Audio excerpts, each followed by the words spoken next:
we redid it. See the shine in her?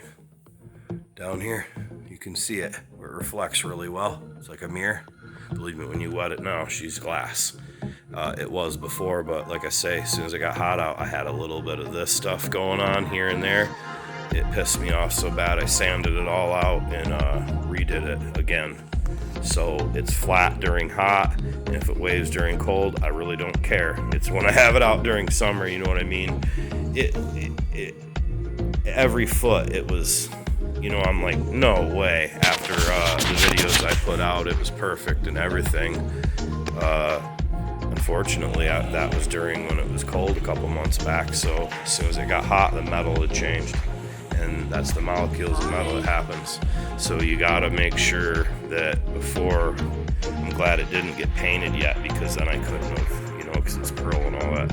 Anyway, there's a little work here needed to be done. I got that, because there's a whiffle here and here. This is almost a high, but it worked out. A little bit down here, we gotta sand that tomorrow in the corner in here, the jammage. Didn't like that. Right here. Where else was it? Yeah, and right here. That's an update so far on the C10. I had to order some products. As far as paint, we got to get another gallon of mid coat. So I know I have enough for this and the bed, because we're low. I've been using it for a lot of stuff. So we're gonna get the gallon of mid coat for this. And we have a half gallon of Glamour Clear, everyone. So we absolutely need a gallon of the Glamour Clear and the actual reducer.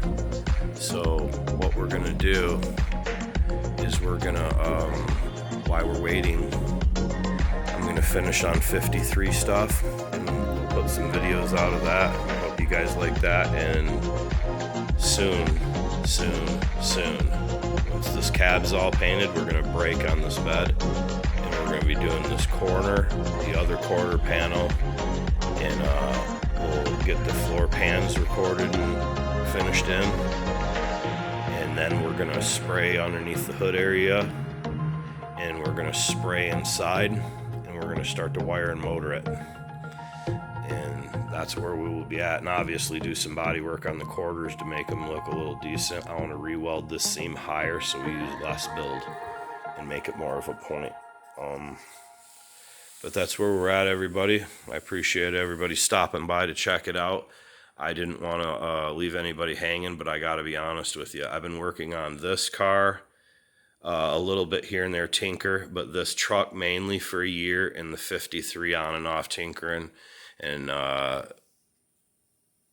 was shot, you know, it's every day, 5-10 hour days sometimes, tinkering with stuff, to the point where I didn't realize and had gotten the habit of doing that rather than spending as much time as I should be paying attention to the kids, the wife, things like that. So I took a break from it and stopped doing quite as much, and now we're going to get back and we're going to come up.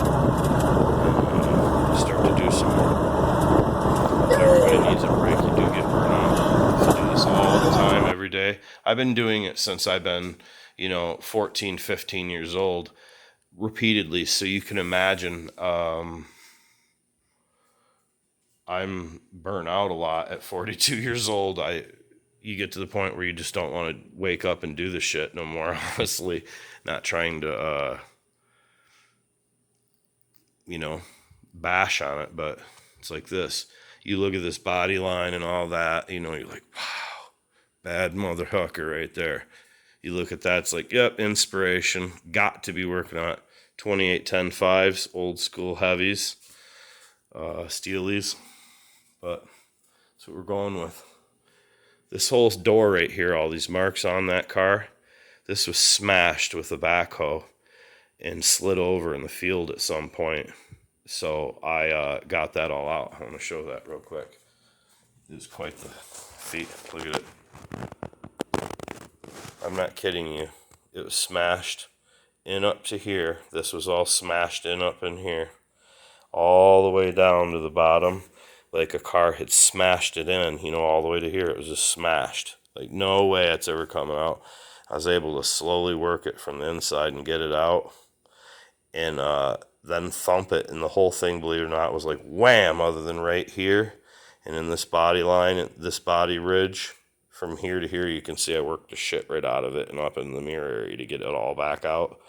And then right into here, then right into here, that's where the teeth of the, you know what I mean, the bucket, and they come up, hit it like this, and not joking. See what I'm saying? The teeth. That's what did it. It was all smashed in, all of this. I was really proud of that. How that looks like a Cornet or a Super Bee, look at that. So I did it, you know. In the back of these cars, you could only put a little skinny cooker tire. You know, it's like, let's put a tire this wide. Well, you know, I want one like this wide. Not like you couldn't put a crook in between. You know, 28-10-5 or 12-inch wide tire. Honestly, the one that's on here, I won't lie, it's 12 inches, but it's getting 28-10-5s on it, so that's why I say that. But I clearanced it for a 12, so I know when I go in a hair, you know, obviously you're going to have hell of a, when you allow the SN to be able to do that, you can have the float, and that was the idea with this car, because I'm going to race the shit right out of it. There's the other quarter we're putting on as promised. Last time.